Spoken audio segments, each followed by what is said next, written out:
Marijuana. The word alone can spark debate. Should it be legal? Does it offer real medical benefits? Is it a gateway drug? Questions like these continue to fuel controversy with no shortage of strong opinions on either side. It's like a love affair with this drug. There is no other drug that people will destroy their lives over, destroy their marriages, um, and defend it as if this is the most important thing in the world to them. That's Crissy Groenewegen, the director of the Parent Action Network. She's made it her mission to work with parents and families impacted by marijuana, helping them share their stories in a way that really gets lawmakers' attention. It's completely exacerbated now because what legalization did, it changed three big things, right? The commercialization incentivized the growth of the industry. Potency skyrocketed. As you said, this is now lab created, it's chemically changed, and addiction increased, which of course worsened mental health problems. And we can list so many of them. On this episode of Grieving Out Loud, we're not shying away from the controversial topic. How harmful can marijuana really be? What impact has legalization had on the mental and physical health of Americans?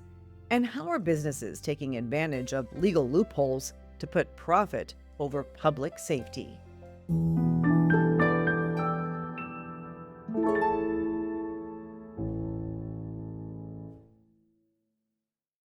We've talked before on Grieving Out Loud about the dangers of marijuana on the developing brain, including cannabis induced psychosis, schizophrenia, and even lower IQ. These are real and serious risks, especially as today's high potency products become so widely available and socially acceptable. My guest today, Crissy Groenewegen, is on the front lines of the issue. She's the director of the Parent Action Network, part of Smart Approaches to Marijuana, and she's made it her mission to help parents and families share their stories in powerful ways to educate lawmakers, push for policies, and put public health and safety before profits. Crissy, thank you so much for joining me on Grieving Out Loud. Thank you so much for having me. That was a wonderful overview of what we do. Thank you so much. This is such an important issue, and there is so much pushback anytime we try to talk about cannabis or marijuana in any aspect. And really, what we focus on at Emily's Hope is how it is not for the developing brain. We also know cannabis use disorder is a real thing documented in medical journals for adults and kids alike. And so it is a really important subject, so important that parents talk to their kids about it, but often so much pushback because there is this thing that weed is good for you. It's good for everybody and it cures everything. hmm Yeah, it's so true. And when we were talking before we started recording, you mentioned this as being part of Emily's story and that she thought weed was the end all, And it's so funny that you brought that up because so many of our parents in the network talk about how it's like a love affair with this drug. There is no other drug that people will destroy their lives over, destroy their marriages, um, and defend it as if this is the most important thing in the world to them, and so it's really interesting. And also, as you said, name another drug in this world that cures absolutely everything from a hangnail to cancer. It's absurd.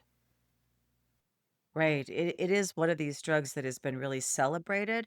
I think there are I mean, alcohol is pretty much ingrained in our culture, right? And heroin is extremely addictive, methamphetamine extremely addictive to the brain, right? But cannabis can often be, um, the term gateway drug can be debated until you're blue in the face. But we do know studies show that when people start using cannabis, weed before their brain is fully developed, they have a 15% higher chance of suffering from substance use disorder. And I have to tell you, almost every person I have talked to on this podcast who found themselves addicted to opioids started with weed. Absolutely. I just came off participating in a panel at the Save Our Kids conference for Victoria's Voice. Same story as Emily. Victoria lost her life to a fentanyl overdose, right? Her diary is filled with praise of marijuana, can't wait for it to become legal in Florida and all that talk. And what happened along the way is that people have been brainwashed by the marketing, right? They're thinking, "Oh, this is a harmless plant from the 70s and 80s." But that's not what we're talking about today. Today's product is not at all like the 1 to 4% pot that your grandma smoked in the 70s. It's just not that product anymore.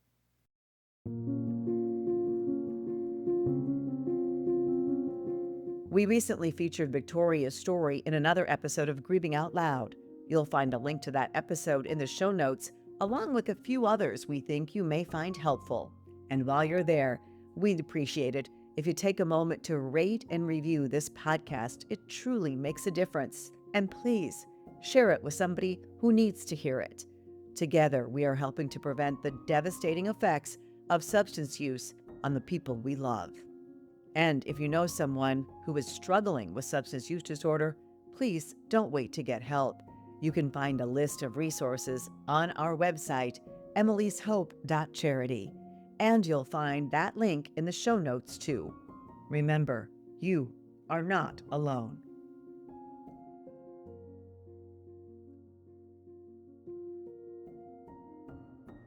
The THC levels are so much higher.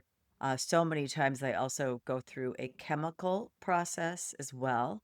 And there's no doubt that the marketing has been very successful to market to kids and to also market medical marijuana, which I mean, you could pretty much get a card, a medical card in my state and most states now with almost any kind of symptom, including I have a relative who got a card for anxiety and depression, but studies show that marijuana increases anxiety, increases Absolutely. paranoia, and things like that. Absolutely. And the science is there. We could debate that all day long. There are hundreds of thousands of scientific studies. And again, they're not just from the past few years, they've been out there forever.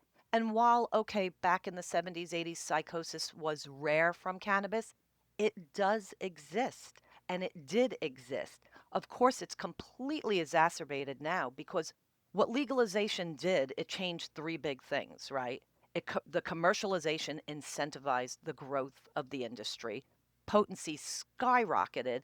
As you said, this is now lab created, it's chemically changed, and addiction increased, which of course worsened mental health problems. And we can list so many of them. Right, because it's not the weed of the 70s, it's not the hippies weed. It is so powerful, and we know that cannabis use disorder is a documented addiction that so many people suffer from. Psychosis more likely among young people.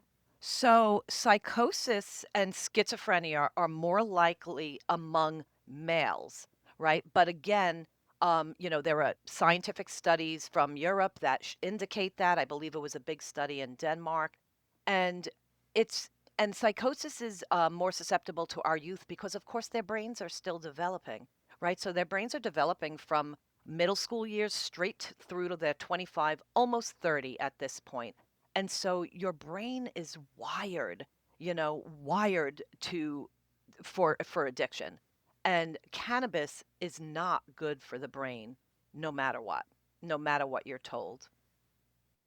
Right. And we know that if someone is an end stages cancer patient or something like that, and they need marijuana or some, severe debilitating medical condition, I think everybody can agree. And there's some other things, seizure. I think Charlotte's Web was a big thing back when, we were talking about the legalization of cannabis for medical purposes. I think nobody would say, oh, deny people who are suffering from these severe medical um, syndromes or conditions, deny them cannabis if it helps, right? So let's talk about that a little bit, right? For you mentioned cancer and epilepsy and medical marijuana. So for us, there's a big difference between medical and medicine, right? And this is where the marketing gets us misconstrued. So, yes, there are marijuana medicines that have been out there for years and years and years to treat what you mentioned, to increase appetite with cancer, to deal with pain from cancer, in some cases to be used for anorexia.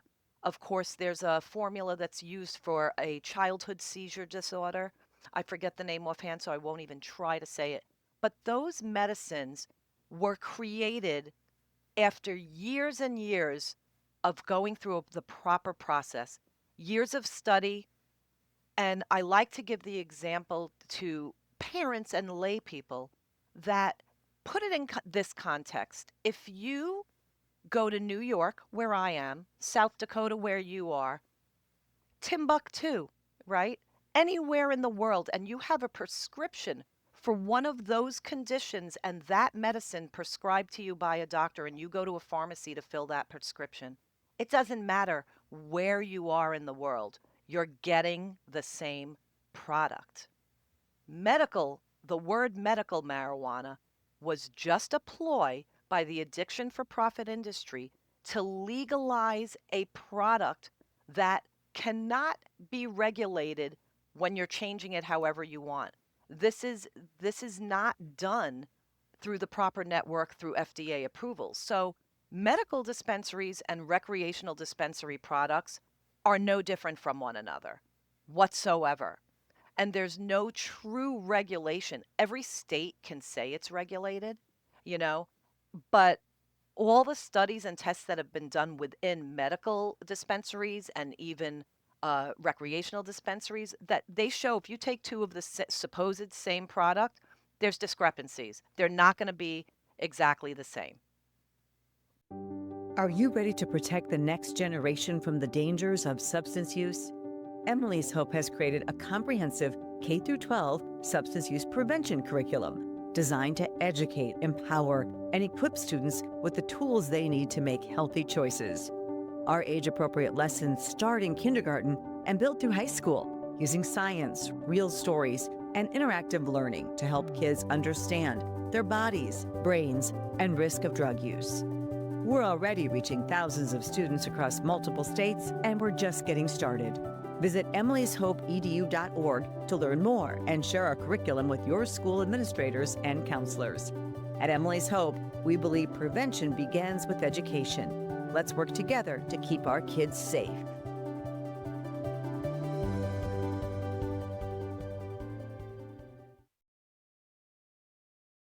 I think you could boil it down, Chrissy, to saying that medical marijuana is not regulated by the FDA the way other medications are, You right? absolutely could boil it down to that for sure. And Hmm. again, think of, is there any other medicine that we vote on at ballots? No. Yeah, so it's again, it's an addiction for profit industry.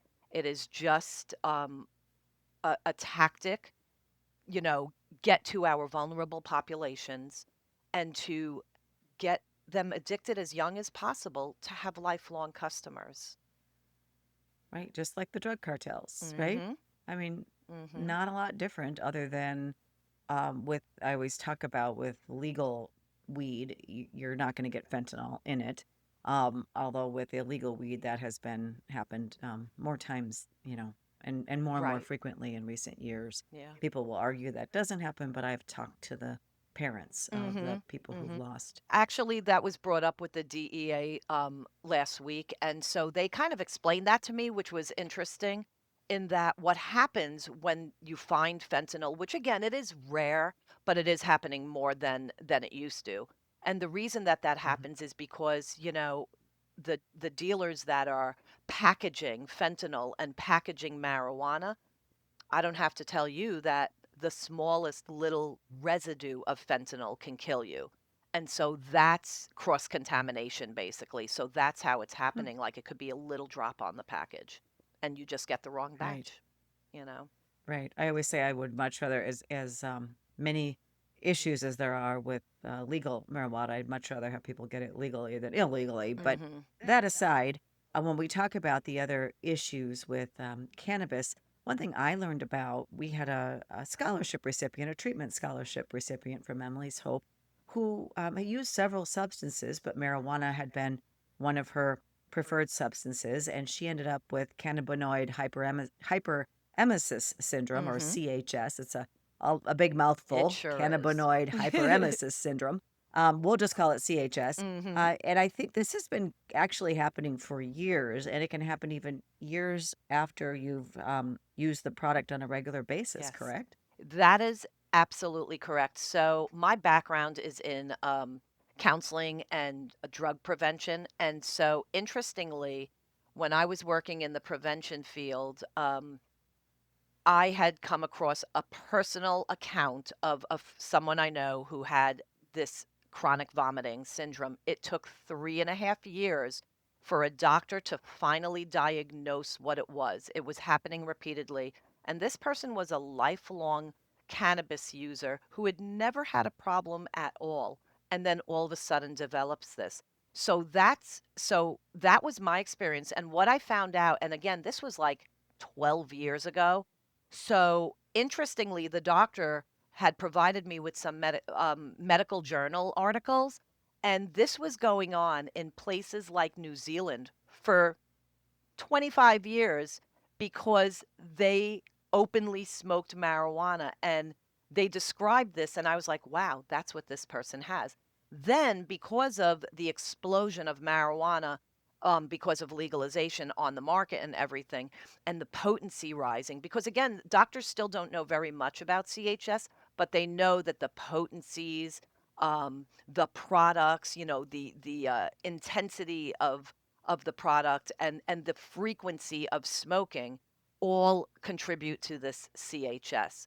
And so there are literally hundreds of thousands of cases across the country in emergency rooms.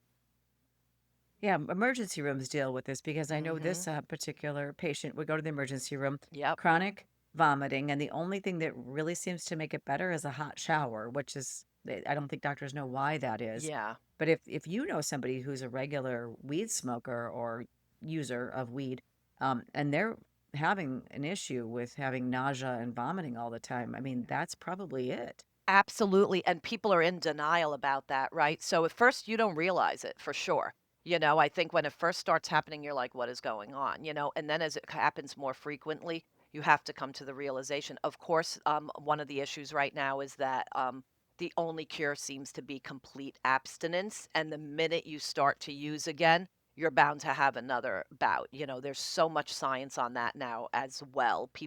Doctors are beginning to study it more and looking for solutions, and there just aren't any yet except abstinence. But of course, it's very difficult to get off of marijuana. Yeah. Well, when Emily was here's I think our biggest battle is just the culture around it, right? So when Yeah. Emily was a teenager, she met a boy who was dealing weed and fell in love, and weed was the best thing ever. And the whole culture, the music, the clothing, even Mm-hmm. everything around this marijuana culture is so hard. And I knew I didn't know about all these things. Okay. I'm gonna say I know a lot more now than I knew Mm-hmm. then, Mm-hmm. but I just knew it wasn't good for her, and I could only see it ending in pain, which ultimately it did. Yeah. And it led to other addictions, pills, and then eventually heroin.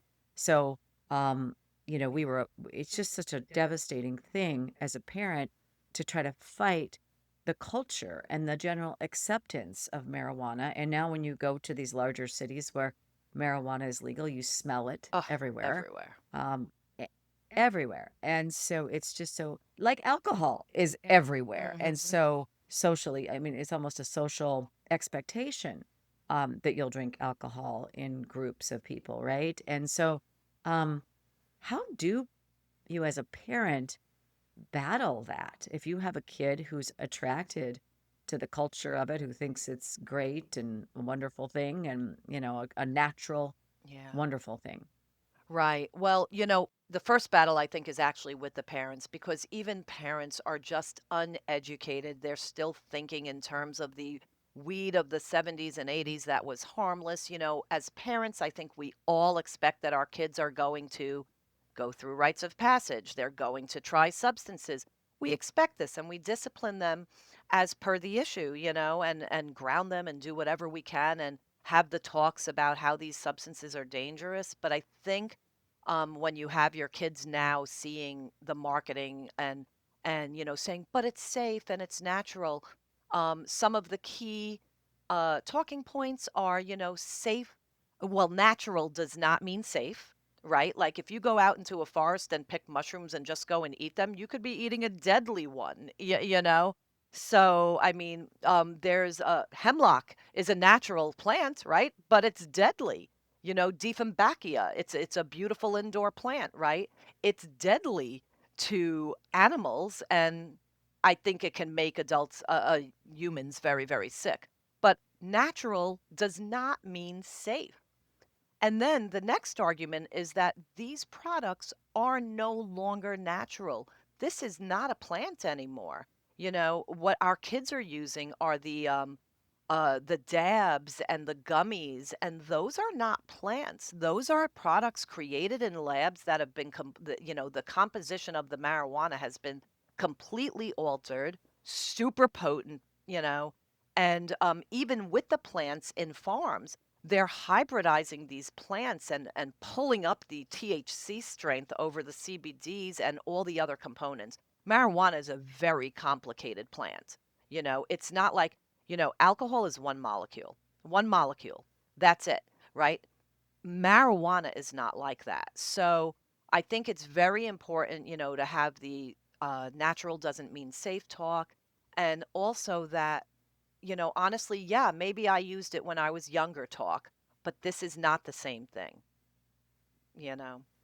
Yeah, cannabis is one of those things we're covering in our prevention curriculum at Emily's Hope. And because it's so needed, especially at that high school level, we're really Hmm. covering, all of these aspects there as well to try to educate kids on Yeah. how it impacts the brain, just as other substances impact the brain, and what it can mean. But also the marketing toward kids is so interesting, and also Yeah. with other products such as products that were legal through the Farm Bill and diet weed, um, Hmm.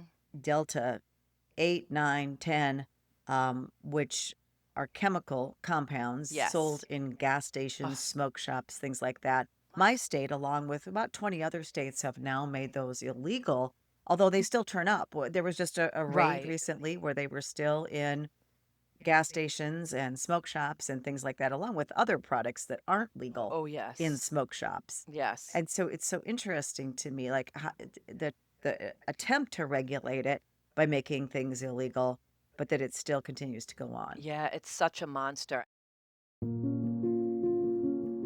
And there are new federal developments when it comes to regulating so called diet weed, a provision tucked inside the government funding bill President Donald Trump signed to reopen the federal government this fall, will make those products illegal beginning in November of 2026. But the industry is already gearing up to challenge the ban.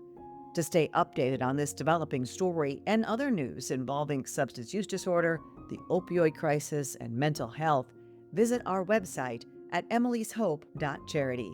Again, you'll find that link in our show notes. Also, Crissy says that the product should not be called diet weed, but instead superpower weed. First of all, it's derived from CBD, right? And CBD is not psychoactive. THC is psychoactive component.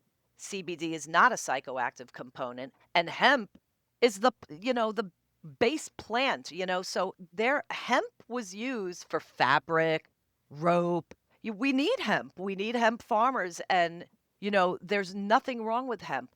But the industry took advantage of that farm bill loophole, and it is the industry that took these products and said, hey, we can use this CBD, turn it into something else. And when you heat CBD to those extreme temperatures in the hundreds of degrees, it turns into THC.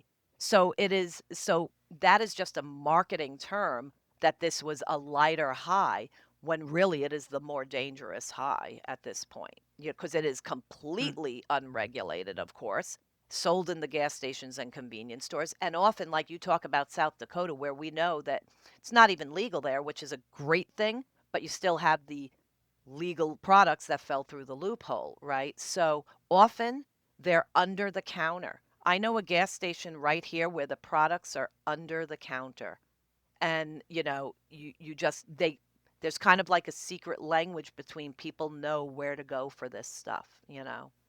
Yeah, what's scary is that, well, maybe less than a couple of dozen states have made it illegal. It's still showing up, and the places where it's showing up, children can gain access to it. That is correct, and you also well, I mean, I think it's all illegal, and there are signs posted in the gas stations, some of them that you can't buy any of these smoke products under 21, but it doesn't matter. They give it to Mm, everybody. Also, you can get it online, right, by simply checking a box. They haven't been able to control that yet, you know? right, right. So a lot for parents to think about, and you're working with parents all the time, right? Whose families have been negatively impacted Mhm. by marijuana, whose children have, in some cases, died or their lives have been permanently Right. changed. Tell me about how you're helping those families and what you're doing. Yeah, so, um we at the Parent Action Network, this was actually the brainchild of our CEO, Dr. Kevin Sabet, who, after going around the country for years and years and years talking about what was going to happen with this industry, right? Like, I affectionately call him the Nostradamus of this industry because he literally predicted this over 12 years ago. He knew exactly what was going to happen and has been talking about it ever since.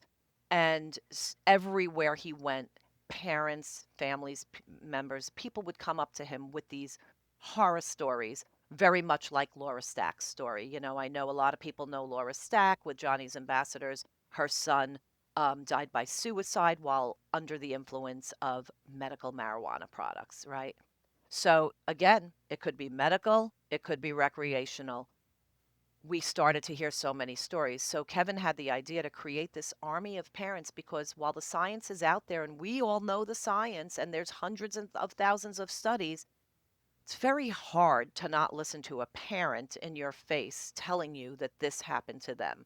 And there are additional proofs. If it was unfortunately a death due to it, you might have a toxicology report or the coroner's report showing that the only substance in the body was THC.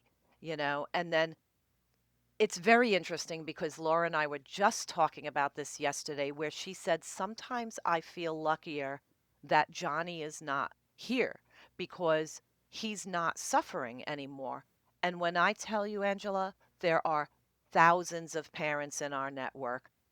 The common thread of their story is the high potency THC products, whether it have been medical, recreational, dabs, smoked, vaped, um, it is just hundreds of thousands of parents with these similar stories, and more so living with it currently. Living with cannabis use disorder, cannabis induced psychosis, heart problems, lung issues, uh, geriatric problems from the CHS, you name it. And these kids are a shell of who they were, all started in their teen years, some of them up in even in their 40s where they're living with their parents as adults, completely non-functional, unable to stop using marijuana or get the help that they need for these conditions. That is really sad, and I often Mhm. think we're in the infancy of this um, wave of marijuana legalization. And so what are we gonna what do you predict like 10 years from now we're gonna see or 20 years from now from the prevalent use of Right. marijuana? That is such a good question. That is so scary to me. And I'm a grandma and a mom of three adult children, and I am truly worried for our generation. I pray every day that it never, and I don't think that it will ever become federally legal, no matter what the industry tells you. And I think that has a lot to do with trafficking and cartels. So um, I just have a gut feeling, and I really pray that the DEA continues to do their job and that it stays federally illegal. But I don't even know how to answer that because, again, with all this touting state by state of how great legalization is and how fantastic it is, medical marijuana helps this and helps that. and the access is still there to people that are of legal age, and of course our youth are still getting a hold of it. I honestly don't know what's going to happen because, again, when they talk about studying it for medical purposes, it is being studied for medical purposes appropriately through the FDA, and some medicines have been approved. But this stuff is never going to be approved for that. This is poison, and so I don't know where that leaves us. It concerns me greatly about our generation because, again, we are talking about so many of our parents' kids were, first of all, no history of mental illness, no matter what any psychiatrist, psychologist, or anyone tries to tell them. No history, right? And then just wonderful athletes, accomplished college bound students with great futures ahead of them, just a shell of who they are. So I don't even know how to answer that question. Have you lost a loved one to overdose or fentanyl poisoning? I'd like to invite you to share their story on our new Emily's Hope Memorial website called More Than Just a Number. They were our children, siblings, cousins, husbands, wives, aunts, uncles, and friends. So much more than just a number. You can submit a memorial today on morethanjustanumber.org. Parent Action Network has also been working to raise awareness about the dangers with lawmakers. Crissy says closing the diet weed loophole is a big win for her organization, but there's still plenty of work left to do. That includes trying to prevent President Trump's administration from reclassifying marijuana from a Schedule 1 to a Schedule 3 controlled substance. I think this is another thing that the pro industry perpetuated based on some information they think they have. We need to be prepared if the president does consider rescheduling. But one of the big things we're doing right now is we have what we call direct advocacy campaigns, which are like the one-click campaigns where Smart Approaches to Marijuana writes out the information, and our networks can just click one button that sends a letter to President Trump saying all the reasons why rescheduling should not happen. And again, about the schedules, I'm not sure you know anything about this, but Schedule 1 drugs are deemed highly addictive and dangerous, right? And so the industry wants you to lessen that to Schedule 3, and their big argument is that it will allow for more research. Well, again, proper research is already being done and has been being done on the marijuana plant for its use. No one is saying that the possibility doesn't exist that there are certain compounds that could be medically helpful, but none of the products that are in medical or recreational dispensaries are those. So it's really important, Schedule 3 basically sends a message now, even worse, that marijuana is not harmful and is safe for medical use, and that's not okay. The one thing that's probably not going to happen is you're probably not going to put the cat back into the bag with so many states legalizing recreational marijuana, or at least at the medical marijuana. I think is illegal in most states, right? And Yeah. so you're probably not going to have marijuana be made illegal again. So falling short of that, what can you really do? It's so funny you said that because that's my greatest wish. Oregon had Measure 110, which legalized all drugs. And what Hmm. happened in Oregon? The state just became an absolute shell of the beautiful state that it was. And they reversed that a year ago, right? So I guess in the grand scheme of things, there's an iota of hope that state by state, states could make a decision to reverse legalization. I only wish. Right. But money, Yeah. politics and money Oh, and yes. lobbying comes into play, and there's so much Yeah. money in the marijuana business. Yeah. So I guess the best thing that's going to happen, which is one of the main things that Smart Approaches to Marijuana does, is work with the states to create better regulations, potency caps, warning labels, um, you know, maybe raise the age limit in some states to 25 before you can even access these products. That might be better if you take the science about the brain in. okay, well, if they can't get their hands on it till they're 25, they stand a better chance of avoiding the harms, you know?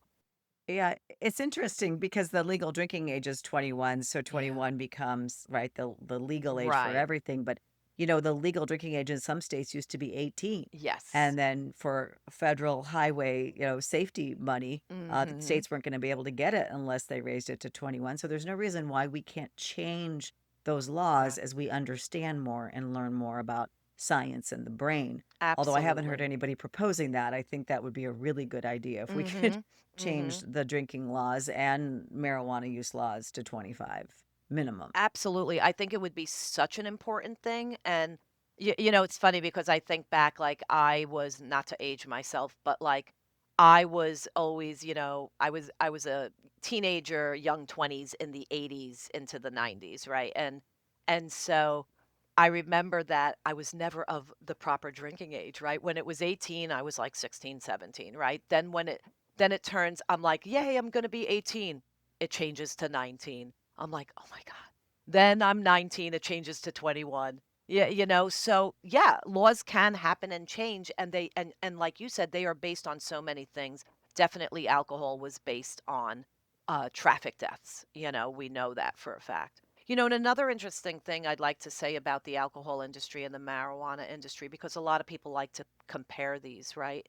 It is interesting with the alcohol industry, the industry doesn't get rich off the one person that has one glass of wine with dinner once a week. They get rich off the alcoholic who has 10 drinks minimum a day, right? So with the marijuana industry, it is very important to note that 71% of the users of marijuana are consuming 94% of the product. What does that tell you about the addiction for profit industry? Right. So, any parting words for parents as we wrap up this conversation of when to start talking? I mean, I do think more states are also requiring education, Mhm. more states that have legalized marijuana, which prevention education, which you and I are both, 100% for. We provide that. Yes. We want to see that in every state, in every school. But what else? What else would you tell parents as we wrap up? So I would highly recommend reaching out to us at the Parent Action Network, because another thing that we do besides raising the voices of your stories to bring to legislators, we also are a community of shared experiences. And what another great thing that happens at our Capitol Hill Day is that, a lot of these parents know each other through stories, through online networks, through webinars and Zooms and whatnot, but at this Hill Day, they get to meet each other in person and form bonds and learn that they're not alone. And so that is another Hmm. part of the work we do here at Parent Action Network. Almost every single week, we're connecting one parent with another parent, or one person with another person, because of the similarities in their stories and the ways they can help each other, whether it be giving advice on the Marchman Act, which is the act in Florida that allows you to commit your loved one for help, or um some families whose kids are suffering from psychosis and have been finally put on a antipsychotic medication that is showing promise, uh will connect them with another parent who just learned their kid was diagnosed with schizophrenia or schizoaffective disorder and doesn't know where to turn. We'll connect those parents, and we do it every week, and it's really a beautiful thing. And again, we're not doing education or curriculum in schools like Johnny's Ambassadors and Laura Stack, but all of these agencies that are creating education and awareness and providing services to schools, the community, whatever it might be. We all work together for that same shared mission. Right. To protect kids and Hmm. to protect our future generations. So Yes. important. So thank you for talking about this important topic. And we will have links in the show notes here for people to check out more on your website as well. But really appreciate it. Oh, thank you so much for having me. I really appreciate it. I appreciate you taking the time out of your day to learn more about this important topic. I truly believe awareness is key in both preventing substance use disorder and in helping those who are struggling get the support they desperately need. If you found this episode helpful, please, again, just take a moment to rate and review our podcast and share it with your friends and family. Together, we can make a difference. Thanks again for listening. Until next time, wishing you faith, hope, and courage.